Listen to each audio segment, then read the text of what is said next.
Hello दोस्तों। आज हम डिस्कस करेंगे BEE एनर्जी ऑडिटर के सेकंड पेपर के लॉन्ग आंसर क्वेश्चंस। इसके MCQ मैंने ऑलरेडी लास्ट वीडियो में अपलोड कर दिए हुए हैं, तो आप उनको अपना आई लिंक में जाके चेक कर सकते हैं।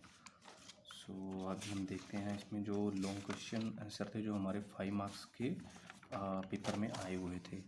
तो बेसिकली अभी हम उन्हीं पे फोकस करेंगे। ये 8 क्वेश्चन आए हुए थे एग्ज़ाम में 40 मार्क्स के। तो यहाँ पे हम देख लेते हैं क्वेश्चन नंबर 1 S1 जो था, इसमें क्या था कि एक आपको कोल का सैंपल दिया हुआ था, उसका आपको अल्टीमेट एनालिसिस प्रोवाइड किया हुआ था इसमें क्वेश्चन में। तो आपको बेसिकली क्या फाइंड करना था, एक तो आपको फाइंड करना था कि अगर आप 2000 kg फ्यूल जलाते हो तो आपके कितना मास ऑफ एयर वहाँ से निकलेगा, जिसमें कि 60% हमने एक्सेस एयर उसमें कंसिडर करना था। और एक भी था उसमें कि आपको NCV फाइंड करनी थी, GCV जो थी उसकी फ्यूल की ऑलरेडी आपको गिवन थी उसमें। तो हम इसको देख लेते हैं। तो जैसे कि आप यहाँ पे देख सकते हैं कि मैंने यहाँ पे गिवन पैरामीटर नोट डाउन कर लिए हैं: carbon, hydrogen, sulphur, mineral matter जो आपका ऐश परसेंटेज जिसको कहते हैं, ऑक्सीजन, मॉइस्चर और नाइट्रोजन। सो बेसिकली जो आपका चैप्टर 2 है उसमें आपका एक गिवन फार्मूला गिवन है। जब आपने थ्योरेटिकल एयर जो फाइंड करनी होती है तो उसका ये फार्मूला है, आप देख सकते हैं। तो इसमें क्या करना था, मैंने कार्बन की वैल्यू, हाइड्रोजन की, ऑक्सीजन की और सल्फर की वैल्यू मैं इनमें पुट कर दूंगा। यहाँ पे हम देख सकते हैं कि जो कार्बन की परसेंटेज उसने दे रखी है फ्यूल एनालिसिस में, वो दे रखी है 59%। तो मैं इसको परसेंट में कन्वर्ट करके 0.59 मैंने यहाँ पे लिख दिया, ये एज इट इज़। हाइड्रोजन का कंटेंट इसमें दिया है 4%, ये मैं यहाँ पे 0.04 लिख दिया। उसके बाद ऑक्सीजन का कंटेंट उसने दे रखा है 12%, तो 12/8 मैंने यहाँ पे लिख लिया। उसके बाद 4.35 इंटू, और जो अपना सल्फर का कंटेंट दे रखा है वो 0.56% दे रखा है। तो इसको 100 से डिवाइड करूँगा तो अब मेरे पास ये आ जाएगा 0056। तो बेसिकली मैं इसको सोल्व कर लूँगा, मतलब मैंने यहाँ तक इसको या फिर मतलब कि ये दूसरे स्टेप में मैंने क्या किया कि 59 को एज इट इज़ लिखा, बट मैंने 100 यहाँ पे लिखा। तो बेसिकली आप ये कंसिडर कर सकते हैं कि ये फार्मूला है। तो इसको जब आप सोल्व करेंगे तो आपके पास जो थ्योरेटिकल एयर की वैल्यू आ जाएगी वो हो जाएगी 7.738 kg एयर रिक्वायर्ड है पर kg ऑफ फ्यूल। अब आपके पास क्या गिवन है, उसने दे रखा है कि आपके पास 200 kg फ्यूल गिवन है। तो अगर आपके पास 1 kg फ्यूल में इतना एयर लग रहा है तो 200 kg में आपका थ्योरेटिकल एयर कितना लगेगा, इसको मल्टीप्लाई कर दिया मैंने इसके साथ। तो मेरे पास बन गया 15476 kg एयर चाहिए मेरे को 2000 kg कोल को जलाने के लिए, बट ये है थ्योरेटिकल एयर। अब मैं इसको एक्सेस एयर जो उसने क्वेश्चन में रखी है, उसने लिखा है कि हम जो है 60% एक्सेस एयर उसमें यूज़ करेंगे, ठीक है। तो कुछ नहीं है, ये मेरी थ्योरेटिकल एयर आ गई, उसका 1 + 60/100 जो हम एक्सेस एयर का फार्मूला है आगे। तो जब हम एक्सेस एयर को फाउंड करेंगे तो ये टोटल जो वैल्यू बन जाएगी विद एक्सेस एयर, ये बन जाएगी 24761.6 kg of air required for 200 kg fuel burn, ठीक है। तो जो उसका नेक्स्ट क्वेश्चन था उसमें क्या था कि उसने GCV दे रखी थी फ्यूल की 5500, तो उसने कहा था NCV फाइंड करने का। तो हमारा डायरेक्ट एक फार्मूला है, इसको आप देख सकते हैं, GCV - 584 ब्रैकेट में 9 इंटू हाइड्रोजन का कंटेंट प्लस मॉइस्चर का कंटेंट डिवाइड बाई 100। तो जो मेरे पास हाइड्रोजन का कंटेंट है वो मेरे पास 4% दे रखा था। मॉइस्चर जो है, मॉइस्चर मेरे पास ऑलरेडी उन्होंने 9.43% गिवन कर रखा है। तो मैं इसमें ये पुट करूँगा तो मेरे पास जो आ जाएगा 5500 माइनस, इसको मैं सोल्व करूँगा तो 5234.6 किलो कैल पर केजी जो है उसकी NCV निकल के आ जाएगी यहाँ से। तो अभी हम सेकंड क्वेश्चन देख लेते हैं इसमें।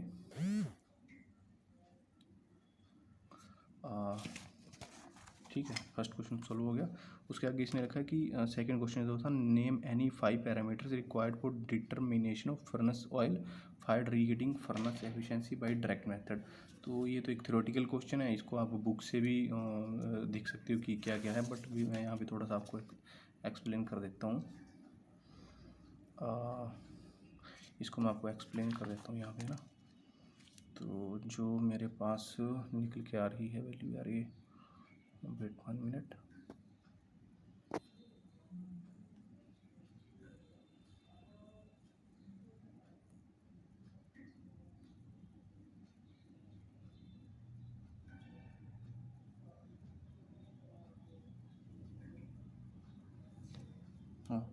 तो जो सेकंड क्वेश्चन, सॉरी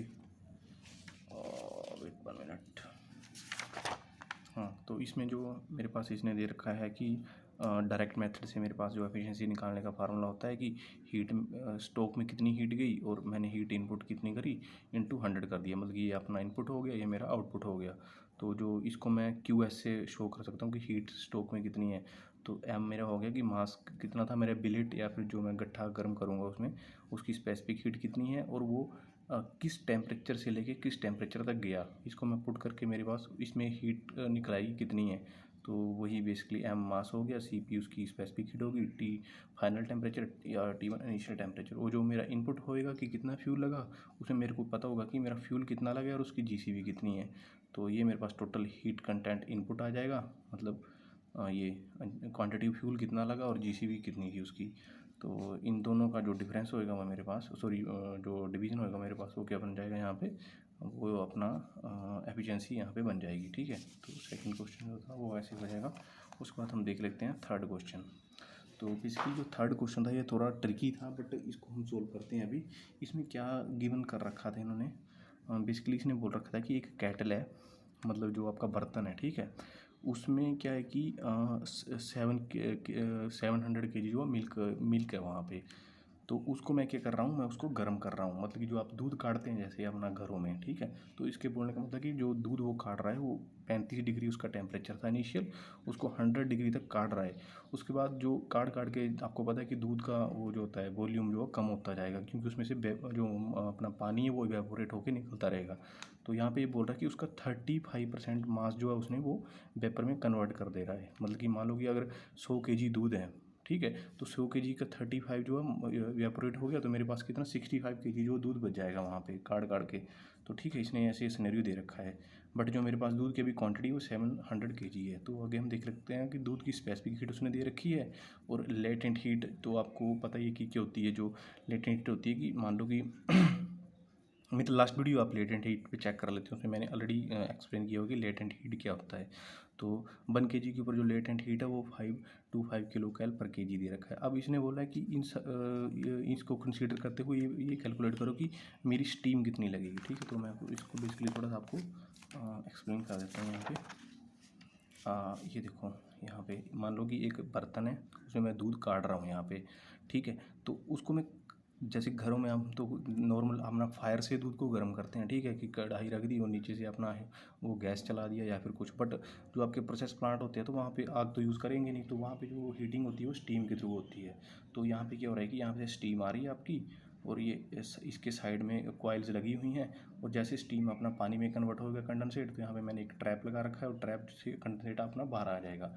तो बेसिकली स्टीम से हीट करने के मेन फ़ायदा ये हो जाता है कि कांस्टेंट टेम्परेचर के ऊपर हीटिंग होती है।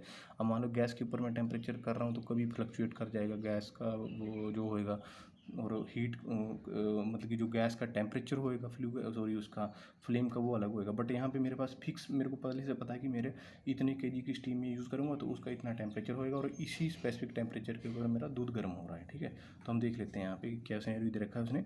दूध जो है उसका सबसे पहले 35 डिग्री इनिशियल टेम्परेचर है, उसको मैं 100 डिग्री तक गर्म कर रहा हूँ। ठीक है, उसमें से आगे क्या हो रहा है कि 35% जो उसका मास है वो उसका वेपर्स में कन्वर्ट हो जा रहा है। ठीक है, तो आगे हम देख सकते हैं कि उसका स्पेसिफिक हीट उसने इतनी दे रखी है 0.9, और लेटेंट हीट मेरे को मालूम है 525, ये भी इसने गिवन कर रखा है, और स्टीम की क्वांटिटी मैंने फाइंड करनी है। तो ठीक है, तो इसको मैं फाइंड करने के लिए थोड़ा आगे चलता हूँ। तो बेसिकली मैं पहले यहाँ पे निकाल लेता हूँ कि मेरा दूध में से, मतलब कि 700 kg जो मेरा दूध है उसमें से कितना मेरा पानी जो है मतलब वो इवेपोरेट हो रहा है। उसने कहा है 35%। ठीक है, तो 35% ऑफ 700 kg। ठीक है, तो इसको मैं 35 इंटू 700 डिवाइड बाई 100, तो मेरा 245 जो kg जो है वो पानी, मतलब कि पानी जो उसमें से निकल रहा है दूध जो मैं काट रहा हूँ। ठीक है, तो मेरा जो मतलब कि 700 में से 245 kg जो पानी उसमें से रिमूव हो जाएगा, और जो रिमेनिंग बचेगा वही मेरे पास एक्चुअल में मटेरियल जो एंड प्रोडक्ट है। तो आगे हम देख लेते हैं कि सबसे पहले तो क्या होगा कि दूध जो है 35 से अपना 100 तक गर्म होएगा, तो उसके लिए भी मेरे को कुछ ना कुछ हीट चाहिए। तो उस हीट को मैं कैलकुलेट कर लूँगा अपने इस फार्मूला से, mCp T2 - T1, ठीक है। तो इसमें मेरा मास कितना है, 700 kg। स्पेसिफिक हीट मेरे को गिवन है, T2 मेरे पास 100 है और T1 मेरे पास कितना दिया हो इसमें 35 से गर्म हो रहा है।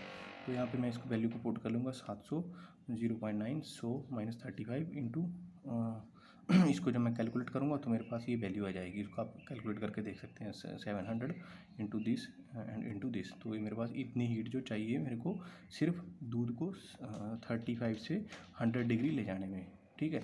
अब नेक्स्ट टाइम में क्या हो रहा है कि जो ये 245 kg जो अपना वाटर है वो मिल्क से रिमूव हो जाएगा। अब जो मेरे पास बचेगा वो बचेगा 700 - 245। बट इस जो वाटर है इसको तो मेरे को स्टीम में कन्वर्ट करना है।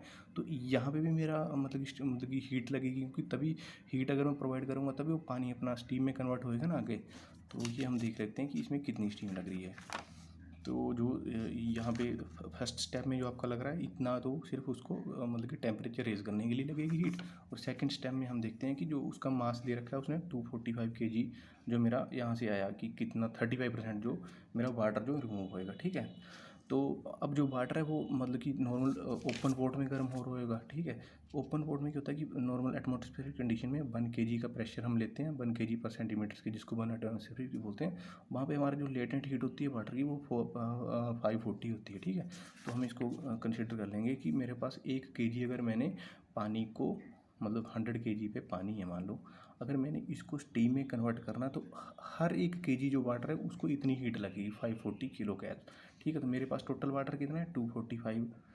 इसको मैं इससे मल्टीप्लाई करूँगा तो मेरी टोटल हीट निकल के यहाँ से आ जाएगी सेकंड स्टेप में। तो 245 इंटू 540 मतलब कि मेरा इतनी जो हीट है वो मेरे को, जो मेरे पास सबसे पहले स्टेप में मैंने क्या करा, दूध को 35 से 100 डिग्री तक गर्म किया। और इसके बाद क्या हो रहा है, जो 245 जो kg जो पानी था वो कन्वर्ट हो जा रहा है स्टीम में। तो पहले स्टेप में मेरी हीट लगी और सेकंड स्टेप में मेरी हीट लगी। तो जो सेकंड स्टेप में मेरी हीट लगी वो इतनी लगी, और फर्स्ट स्टेप में मेरे पास मैंने उस लास्ट पेज पे निकाली थी आपके सामने, जो ये है मेरी, जो मेरी बेसिकली इस फार्मूले से निकली, ये इतनी आ गई और ये अपना दूसरी हीट इतनी आ गई। इन दोनों को मैंने सम किया तो मेरे पास इतना 17325 किलो कैल जो है टोटल हीट रिक्वायर्ड होगी। अब मैं देखता हूँ कि इस इतनी हीट के लिए मेरे को कितना जो है मतलब कि यहाँ पे स्टीम सर्कुलेट करनी पड़ेगी, मतलब कितनी स्टीम यहाँ पे मेरे को सर्कुलेट करने की इस प्रोसेस के लिए। अब ऐसे होएगा ना, यहाँ से स्टीम आएगी मान लो, तो जब वो अपना लेटेंट हीट में दूध में वो कर देगी, इमर्ज कर देगी, उसके बाद वो कंडेंसेट बन जाता है स्टीम का, तो वो कंडेंसेट ट्रैप के थ्रू बाहर निकल के आ जाएगी। तो बेसिकली मेरी कितनी स्टीम लगेगी वो मैं यहाँ से निकाल लूँगा। मास ऑफ स्टीम कितना है और लेटेंट हीट उसने दे रखा था कि मतलब अपना 525 जो है मेरे पास सॉरी कितना दे रखा था इसने 525 1 kg के ऊपर जो इसने लेटेंट हीट रखा है वो इतना दे रखा है, ठीक है। तो इसको मैं बेसिकली, और मेरे को टोटल हीट कितनी चाहिए 173250। तो यहाँ इसको मैं इससे डिवाइड करूँगा तो मेरे पास जो मास ऑफ स्टीम है वो निकल के आ जाएगा 333 kg। तो बेसिकली इस बैच को गर्म करने के लिए मतलब कि मेरे को 35 से 100 डिग्री तक दूध को ले जाना और उसके बाद 245 kg उसमें से रिमूव करना पानी। तो इस सारे प्रोसेस में जो मेरे पास स्टीम लगेगी इस जैकेट में वो लगेगी 330 kg, ठीक है। तो इसके बाद हम नेक्स्ट क्वेश्चन देख लेते हैं, फोर्थ क्वेश्चन है ना। तो फोर्थ क्वेश्चन में बेसिकली इसने क्या दे रखा है, फोर्थ क्वेश्चन में उसने दे रखा है कि एक अनइंसुलेटेड पाइपलाइन है, ठीक है। उसका डायमीटर दे रखा है उसने 50 mm और जो उसकी लेंथ दे रखी है वो दे रखी है 500 मीटर। तो बेसिकली वो आगे क्या कर रहा है, जो मतलब कि मान लो कि जो पाइप है उसका जो टेम्परेचर है मतलब कि वो अनइंसुलेटेड है तो उसका 150 डिग्री टेम्परेचर है। उसके बाद क्या हो रहा है कि उसमें आपको पता है कि अगर इंसुलेशन नहीं कर रखी तो वहाँ पे हीट लॉस होएगा। तो उसी चीज़ को रोकने के लिए वो क्या करता है कि मैं दिखाता हूँ इसमें आपको,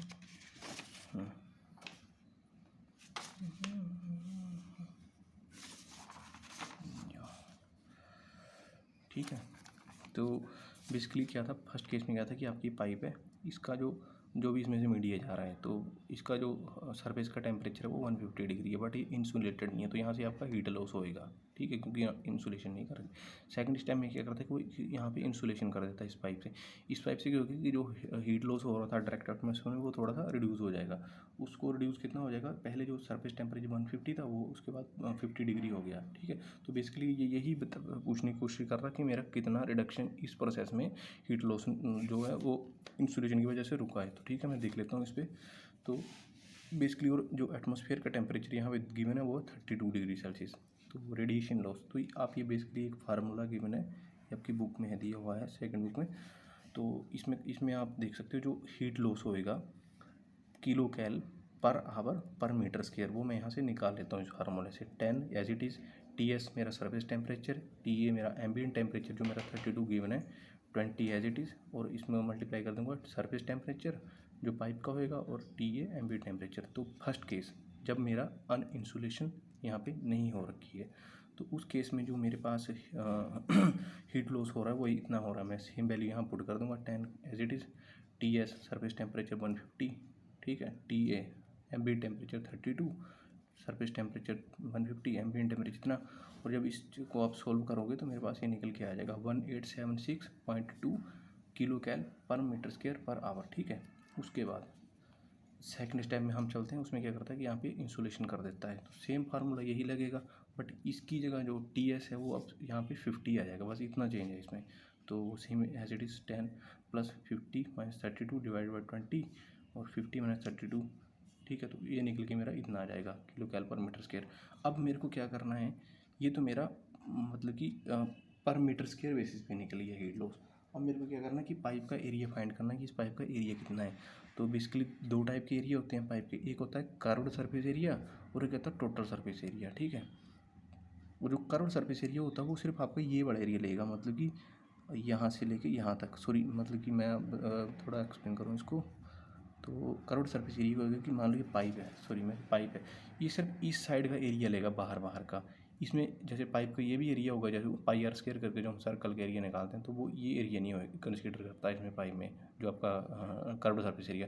टोटल सरफेस एरिया में आपका ये भी इंक्लूड हो जाएगा, ये भी इंक्लूड हो जाएगा इस साइड, और बाकी एरिया भी। तो बेसिकली मेरे को सिर्फ इसमें हीट लॉस निकलेगा, तो मेरा कर्व्ड सरफेस एरिया का फार्मूला जो मेरे पास गिवन है वो होता है पाई DL, मतलब कि पाई एज इट इज, D उसका डायमीटर कितना है और लेंथ कितनी है पाइप की। तो मेरे को मैं देख सकता हूँ कि जो उसने डाया दे रखा वो दे रखा 50 mm, तो 50 mm को मैं मीटर में कन्वर्ट कर लेता हूँ, 1000 से डिवाइड कर दिया, और मेरी लेंथ उसने ऑलरेडी मीटर में दे रखी है 500 मीटर। तो जब मैं इसको सॉल्व करूँगा तो मेरा एरिया निकल के आ जाएगा पाइप का 78.5 मीटर स्क्वायर। अब मैं इसको इससे मल्टीप्लाई करूँगा, इसको इससे मल्टीप्लाई करूँगा और दोनों को माइनस कर दूँगा, तो मेरा जो अपना रिडक्शन इन हीट लॉस है वो निकल के आ जाएगा, ठीक है। तो मैं देखता हूँ इसमें, ठीक है। तो फर्स्ट कंडीशन में मेरा कितना हीट लॉस हो रहा था, SA, मतलब कि पर मीटर स्क्वायर जो हीट लॉस निकला उसको मैंने एरिया से मल्टीप्लाई कर दूंगा। तो ये मेरा हीट लॉस फर्स्ट टाइम में था, इसको एरिया से मल्टीप्लाई किया तो मेरे पास इतना निकल के आ गया किलो कैल पर आवर। और सेकंड केस में क्या होएगा कि ये मेरे पास वैल्यू आई है इससे, जो मेरे पास अपना ये सेकंड केस में जो वो इंसुलेशन कर देगा। तो यहाँ पे मेरा पर मीटर स्क्वायर बेसिस पे जो हीट लॉस हो रहा था वो इतना हो रहा है, तो इसको मैं एरिया से मल्टीप्लाई कर दूंगा तो मेरे पास ये वैल्यू निकल के आ जाएगी। तो रिडक्शन कितना होगा, इन दोनों को माइनस कर दूंगा, मैं इसको माइनस कर दूंगा इससे, सॉरी इसको माइनस कर दूंगा इससे। तो भी जब मैं इसको माइनस करूँगा आप चेक कर सकते हैं, यह निकल के आ जाएगा 131880 किलो कैल पर आवर। तो अगर वो परसेंटेज में पूछता कि परसेंटेज में कितना रिडक्शन आ रहा है, तो मेरा इनिशियल कितना था, इतना था जो हीट लॉस हो रहा था पहले, मतलब ये बड़ा हीट लॉस, और मेरा रिडक्शन कितना आया, इतना पर आया। तो जब इनको डिवाइड करूँगा तो 89% मैंने लॉसेस को रोक लिया इंसुलेशन करके। तो ये आप देख सकते हैं कि आपकी इंडस्ट्री में भी ये नेसेसरी कि कोई भी आपकी पाइपलाइन अगर जा रही है जो अनइंसुलेटेड है तो उसको जरूर है कि उसको इंसुलेशन जरूर करें, क्योंकि आपका बहुत ज़्यादा हीट लॉस वहाँ पे होता है। तो अब इसके लिए हम 5th क्वेश्चन देख लेते हैं। इसमें right a short note on heat wheel heat pump. यार वो ये जो आप ना बुक से देख सकते हो, बट फिर भी मैं हल्का हल्का एक्सप्लेन कर देता हूँ कि क्या चीज़ है।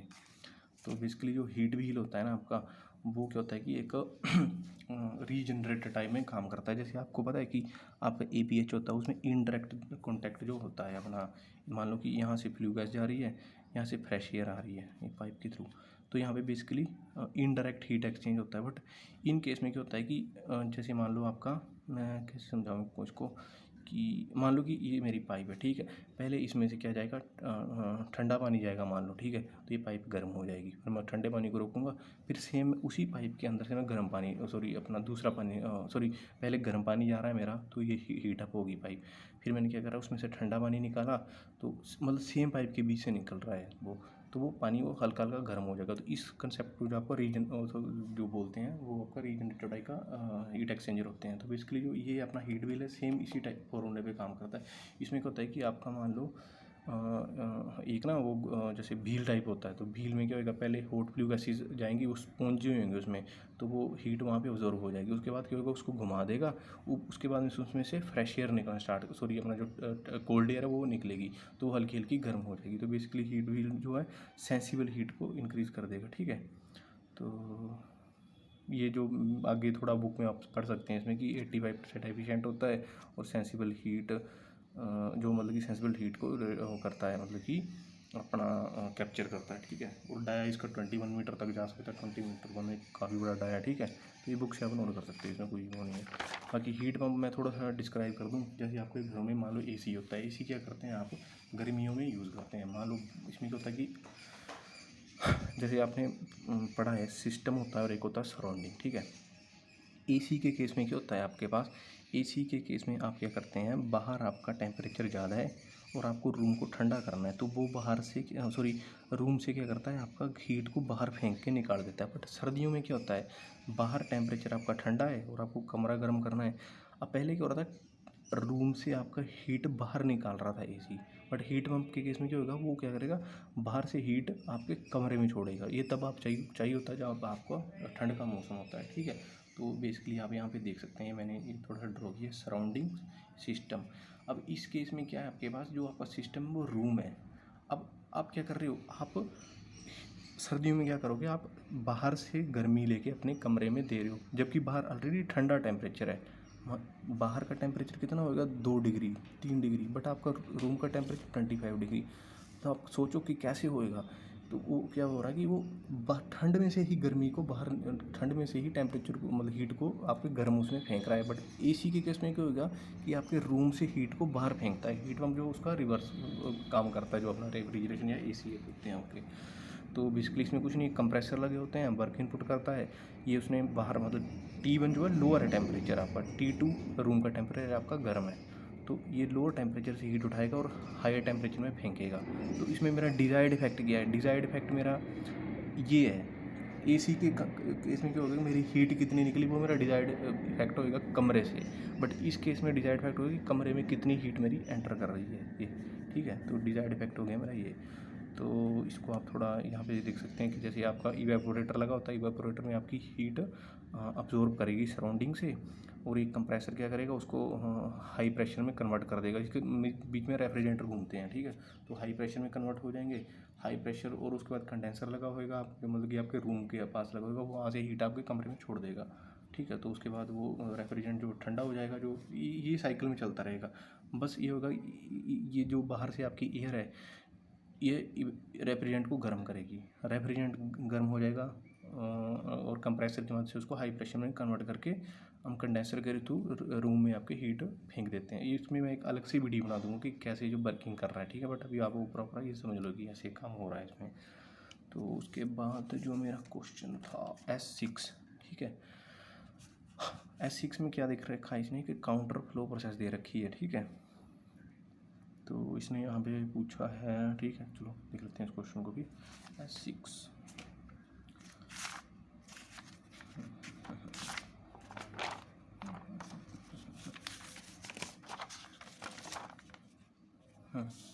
ठीक है, इनडायरेक्ट टाइप का हीट एक्सचेंजर दे रखा है इसमें, ठीक है।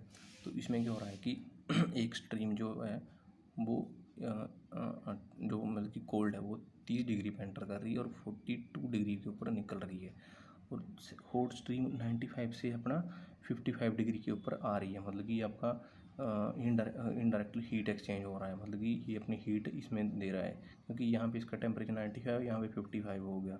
क्यों, क्योंकि इसने अपनी हीट इसको वो कर दी, गिवन कर दी, तो ये इसका टेम्परेचर राइज कर गया। तो जो आपका हॉट है उसका इनलेट 95, आउटलेट 55 गिवन है वो क्वेश्चन बुक में देख सकते हो। जो कोल्ड है वो 30 डिग्री से 42 डिग्री तक गर्म हो रहा है, ठीक है। और जो ये वाटर दिया हुआ, ठीक है। और स्पेसिफिक हीट जो वाटर की होती है वो आपको पता है कि ये 4.18 के किलो जूल पर केजी पर डिग्री सेल्सियस ये अपना गिवन होता है, ठीक है। तो इसके बाद आप क्या करोगे, हीट ट्रांसफ़र कोफिशेंट।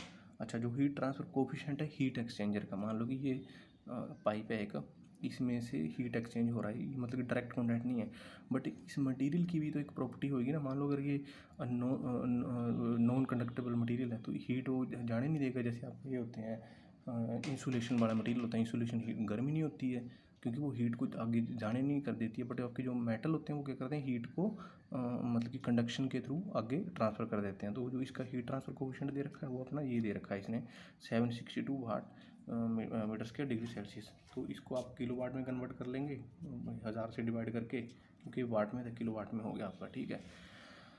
और अब आप देख लेंगे कि जो आपको इसने बेसिकली पूछा है कि हीट एक्सचेंजर का एरिया कितना होएगा या कितना लगेगा सिस्टम में, ठीक है। तो अब आप देख लेते हैं कि हमारे पास एक फार्मूला है, वो ये जो फार्मूला आप रट लो बस ये दो, mCp डेल्टा टी, मतलब कि हॉट का मास कितना था जो मेरा हॉट स्टीम थी, Cp कितना है उसका, और हॉट कितने पे एंटर करा, हॉट कितने पे एग्जिट करा। सेम होएगा किसके, कोल्ड का मास कितना है और Cp कोल्ड का कितना है, और कोल्ड का आउटलेट और माइनस इनलेट, ये इसको जब आप करोगे तो ये सेम आ जाएंगी दोनों वैल्यू।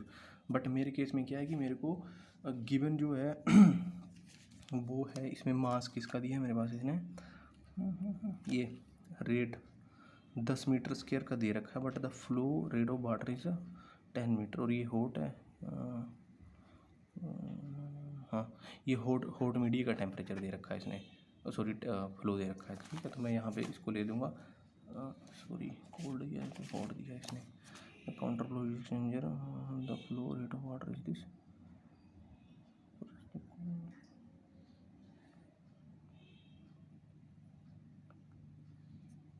अच्छा सॉरी वाटर का दे रखा है इसने फ्लो। इसने लिखा कि जो वाटर है आपका वो 30 से 42 डिग्री में जा रहा है आगे, मतलब 30 डिग्री उसका इनलेट और 42 डिग्री उसका एग्जिट है। तो मास जो दे रखा है इसने इस मीडिया का दे रखा है। तो इसको मैं यहाँ पे देख लेता हूँ, ठीक है। तो बेसिकली 10 मीटर स्क्वायर का दे रखा है। अब मेरे को पता है 1 मीटर क्यूब में, जब मेरे पास 1 मीटर क्यूब है तो उसमें कितना पानी जाता है। आपके जो घरों में जो टंकियाँ लगी होती हैं नॉर्मली वो 1 मीटर क्यूब की लगी होती हैं, ठीक है। तो उसमें अपना जो पानी आता है वो आपका 1000 kg आ जाता है, 1000 लीटर। तो सेम इसी चीज़ को मैं यहाँ पे देखूँगा, 10 मीटर स्क्वायर 10 मीटर क्यूब, उसको मैंने 1000 से मल्टीप्लाई कर दिया। Cp मेरा गिवन है और 42 उसका आउटलेट टेम्परेचर और 30 इनलेट है, मतलब कि 30 इनलेट 42 ए। तो मेरे पास इतना किलो जूल जो है पर आवर जो है हीट ट्रांसफ़र हो रही है, मतलब यहाँ से इस केस में, ठीक है। तो अब हम चलते हैं आगे।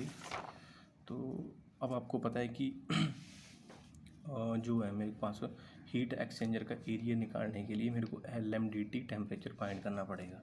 तो LMDT टेम्परेचर आपका क्या होता है, कुछ नहीं होता है, ये एक फार्मूला आप रट लो, मतलब कि इस टेम्परेचर को माइनस करना आपने इससे, ये आपका एक स्टेप हो जाएगा। इसको माइनस करना आपने इससे, ये दूसरा स्टेप होगा। फिर आपने इसको इससे, मतलब इसको इससे माइनस कर देना, ठीक है। तो ये फार्मूला ये आपका 95 माइनस 42 देख सकते हो, 95 माइनस 42 माइनस 55 माइनस 30, ठीक है। तो उसके बाद मैंने ये सोल्व करके 53 25 आ जाएगा। और नीचे ln आपका ये फार्मूला है बेसिकली, जो ये आपका है इसको आप याद कर सकते हैं, ठीक है। ln मतलब जो इन दोनों का डिफरेंस जो आया वो, और इन दोनों का जो डिफरेंस है ये, इसको लोगरिथमिक वैल्यू निकाल लेनी है आपने। तो 53 माइनस 25 ln 53 डिवाइड बाई 25। तो बेसिकली मैंने यहाँ पे एक्चुअली 23 लिख दिया था पहले, तो ये 25 है, ठीक है। तो जो मेरे पास LMDT टेम्परेचर आ जाएगा वो आ जाएगा 37.26, ठीक है। तो उसके बाद अब हमें मेरे पास LMDT टेम्परेचर आ गया, जो ये है लोगरिथमिक मीन टेम्परेचर डिफरेंस। उसके बाद मेरे को पता है कि मेरा जो 1 किलो वाट आवर होता है उसमें 3600 किलो जूल पर आवर, जो मतलब इसको कन्वर्जन का ये फार्मूला है अभी, 1 kilowatt is equal to 3600 kilo joule per hour. तो बस मैं सारी चीज़ें मेरे पास निकल गया, मैं ये मेरे पास ऑलरेडी है 501600, ठीक, जूल जो मेरा यहाँ से निकला है, ठीक है ये, ठीक है। उसके बाद ये मेरे पास वो है कोफिशिएंट जो उसने गिवन था, मैंने आपसे जो इसने ये गिवन कर रखा है ये वाला, ये वैल्यूज़, ठीक है, ये गिवन है। और 3600 area into logarithmic mean temperature difference, ठीक है। तो इसको हम देख लेते हैं थोड़ा सा। तो जब मैं इस सारी वैल्यू को इसमें पुट करूँगा तो इसको ये डिवाइड बाई दिस, तो इसको जब मैं डिवाइड करूँगा तो मेरे पास 4.097 मीटर्स के एरिया निकल के आ जाएगा, ठीक है। तो आपका ये भी हो गया। उसके बाद आ जाते हैं अपना 7th क्वेश्चन पे, ठीक है। तो 7th क्वेश्चन में इसने क्या दे रखा है, इसमें दे रखा है इसने एक कोल फायर्ड बॉयलर है आपका, ठीक है, 40 टन का। उसमें साल में उसको 8000 घंटे चलाते हैं। और जो फीड वाटर में TDS, जिसको बोलते हैं टोटल डिजोल्व सॉलिड, जो हम फीड वाटर के थ्रू TDS दे रहे हैं वो 500 ppm है। और एक प्रीमिजिबल वैल्यू होती है अपना बॉयलर के अंदर की, जब 3000 के ऊपर चला जाएगा उसका TDS, तो वो उसको ब्लो डाउन करके बाहर निकाल देगा। अगर ब्लो डाउन नहीं करेंगे तो क्या होगा कि बॉयलर में जो है स्केलिंग डिपोजिशन हो जाएगी, मतलब कि आपका हीट ट्रांसफ़र कम हो जाएगा बॉयलर में, और आपका मतलब कि कोल कंजप्शन बढ़ जाएगा, मतलब कि बॉयलर की एफिशिएंसी रिड्यूस कर जाती है अगर हम TDS को कंट्रोल नहीं करेंगे, ठीक है। तो उसके बाद मेकअप बता रहा है कि मतलब आपका 8% है, मतलब कि जैसे आपको लूप पता है ना, बॉयलर, जैसे बॉयलर हो गया, बॉयलर से टरबाइन में गया, उसके बाद कंडेंस होके वापस वो यूज़ हो जाता है। बट कुछ वाटर जो मतलब कि जैसे लॉसेस हो जाते हैं वाटर में, तो अब 40 टन में से जो है अपना कितना 8% जो मेकअप वाटर कर रहा है, मतलब 8% सिर्फ वो एक बार भर देगा इसको। 40 टन जो पानी है वो सर्कुलेट होता है, बट होता रहेगा, बट पर आवर वो 8% उसको अलग से मेकअप करना पड़ रहा है, क्योंकि वो वाटर लॉसेस हो रहे हैं उसमें थोड़े से। तो आगे उसने बॉयलर की GC एफिशिएंसी दे रखी है 72%, और जो फ्यूल की GC भी दे रखी है, दे रखी है 500 किलोकैल पर kg। तो वो बेसिकली ये पूछता है कि अगर वो फीड वाटर के TDS को 500 से रिड्यूस करके 300 पे ले आए, ठीक है, 300 ppm पे ले आए, तो उसको कितना फ्यूल की सेविंग होएगी, तो ये हम देख लेते हैं, ठीक है। तो बेसिकली यहाँ पे कैपेसिटी बॉयलर दे रखी है 40 टन। एनुअल ऑपरेशन कितना, एनुअल ऑपरेशन जो बॉयलर चल रहा है वो चल रहा है उसका 8000 hours per annum. GCV fuel की गिवन है 5000, बॉयलर की एफिशिएंसी दे रखी 72%, इसको मैंने 0.72 हो गया। TDS जो फीड वाटर का इतना है 500 ppm, और मैक्सिमम जो अलोवेबल वैल्यू वो 300 ppm, ठीक है। मेकअप कितना 8%। तो उसके बाद टेम्परेचर ऑफ ब्लो डाउन, जो मतलब कि मेरा ब्लो डाउन होएगा बॉयलर से, ये मेरा बॉयलर हो गया। ब्लो डाउन जो पानी में मैं निकाल रहा हूँ, ब्लो डाउन वाल्व लगा होता है यहाँ से, वो मैं 170 डिग्री के ऊपर निकाल रहा हूँ, तो सेम ये उसकी एंथैल्पी भी हो जाएगी ब्लो डाउन वाल्व की, ठीक है। और जो फीड वाटर मैं दे रहा हूँ वो 75 डिग्री पे दे रहा हूँ, मतलब कि जो बॉयलर में पानी मेरा जा रहा है फ्रेश वाटर, जैसे बॉयलर, टरबाइन लगी है, ठीक है। उसके बाद प्रोसेस में जा रही होगी हीट, तो ठीक है, बट मैं कंसीडर नहीं कर रहा हूँ अभी, और वापस घूम के यहाँ पे आ जा रही है। तो जो मेरे पास हाँ, मतलब बॉयलर में से जो मैं ब्लो डाउन लॉस कर रहा हूँ वो कर रहा हूँ 175 डिग्री, सॉरी 170 डिग्री पे, और जो मेकअप मेरा 8% का हो रहा है वो हो रहा है 75 डिग्री पे, मतलब कि ठीक है, इसलिए आप समझिए। तो ब्लो डाउन का कुछ नहीं, फार्मूला गिवन है आपको, फीड वाटर की TDS कितनी है, मतलब जो मतलब मेरा एंटर कर रहा है, मेकअप कितना परसेंट कर रहा हूँ मैं, TDS की मैक्सिमम अलोवेबल वैल्यू कितनी है, और मैं कितना TDS अपने पानी में दे रहा हूँ। तो फर्स्ट केस में क्या कर रहा है वो, फीड वाटर की TDS कितनी है उसने 500 ppm, 8% मेकअप, यहाँ पे 3000 है, ठीक है, 3000 माइनस 500, ठीक है। तो जब मैं इसको कैलकुलेट करूँगा तो 1.6% निकल के मेरी वैल्यू आ जाएगी, ठीक है। और सेकंड केस में क्या हो रहा है कि वो TDS को कितना कर दिया उसने, TDS को 300 पे ले आएगा, 8% मेकअप, 3000 माइनस 300, ये मेरा 0.89% आ गया। रिडक्शन कितना हुआ ब्लो डाउन में, दिस माइनस दिस, ये हो गया 0.71%, ठीक है। उसके बाद ब्लो डाउन को मैं अब निकालूंगा मैं ना कि कितना क्वांटिटी में निकालना चाहूँगा, तो मेरा कितना था वो 40 टन था, मतलब बॉयलर जो चल रहा था। तो मेरा रिडक्शन कितना आया ब्लो डाउन में 0.71%, ठीक है। तो मैं 0.71 को 4000 से मल्टीप्लाई करूँगा तो मेरा पर आवर में जो 284 kg पर आवर जो है वो इतना कम ब्लो डाउन होएगा। अब सोच लो कि 284 जो आपको कम ब्लो डाउन होएगा, मतलब कि आपका फ्यूल बच जाएगा। नहीं तो आपको फालतू में क्या हो रहा था कि इसमें आपका फ्यूल लग रहा था, पानी गर्म हो रहा था बॉयलर में और ब्लो डाउन के थ्रू वो बाहर आ जा रही थी हीट आपकी। तो सेविंग होएगा एक तरीके से आपका 284 kg मतलब कि आपका ब्लो डाउन में सेविंग है। तो इससे आपका फ्यूल कंजप्शन रिड्यूस करेगा। वो कितना करेगा वो देख लेते हैं हम। तो फ्यूल कंजप्शन का फार्मूला मेरे पास है, ठीक है, इसको हम लगा लेते हैं। तो कितनी क्वांटिटी सेव करी उसने, 284, कितने डिग्री पे वो अपना बाहर निकल रहा है, 170 डिग्री पे, और फीड वाटर का टेम्परेचर कितना 75 डिग्री। जीसीबी फ्यूल की गिवन है, एफिशिएंसी फ्यूल की बॉयलर की गिवन है। तो इन सारी वैल्यू को 284, 170, 175, 500 इंटू 0.72, जब मैं इसको मल्टीप्लाई करूँगा तो मेरे पास 1 घंटे का इतना फ्यूल निकल के आ जाएगा जो बच रहा है एक तरीके से, ठीक है। तो साल के में कितने घंटे चल रहा है, 8000 घंटे चल रहा है। तो इसको इससे मल्टीप्लाई करूँगा तो 59952 इतना केजी जो मेरे पर फ्यूल जो सेव हो जाएगा। मोटा मोटा मैं रख के चलूँ तो 60 टन फ्यूल उसका पर एनम सेव करेगा, अगर वो अपना जो बॉयलर का फीड वाटर का TDS है उसको 500 से रिड्यूस करके 300 फीड करेगा बॉयलर में, ठीक है। Thank you.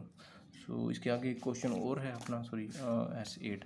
तो ये आप बुक से देख सकते हैं, क्योंकि टॉपिंग साइकिल और बॉटमिंग साइकिल तो ये आपको जनरली वहीं से थ्योरेटिकल तो वहाँ से देख सकते हैं आप। तो मेरे चैनल को सब्सक्राइब कर देना। Okay, thank you.